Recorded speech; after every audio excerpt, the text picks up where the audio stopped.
دکتر برات کمرشکن شده، مریضی اذیتت میکنه، یا راه درمان اینجاست، مفت. امروز میخوایم ببینیم چطور AI مثل یه دکتر باهوش دردتو تشخیص میده و راه درمان پیشنهاد میده.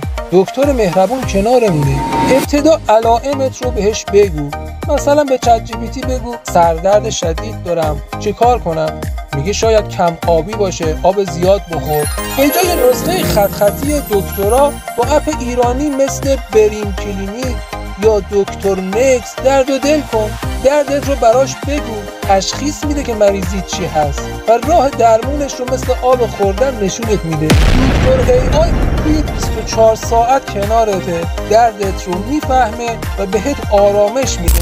ولی یادتون باشه هوش مصنوعی گرچه یک پزشک مجازی و یک دستیار با وفاست، ولی برای بیماری شدید باید به پزشک واقعی مراجعه کنید. یک پرامپت پزشکی خفن و آدرس ابزارها رو برای توی کپشن گذاشتم. اگر این ویدیو به دردت خورد لایک یادت نره. کانال ما رو دنبال کن که هر روز مطالب جذابی از دنیای AI رو ببینید.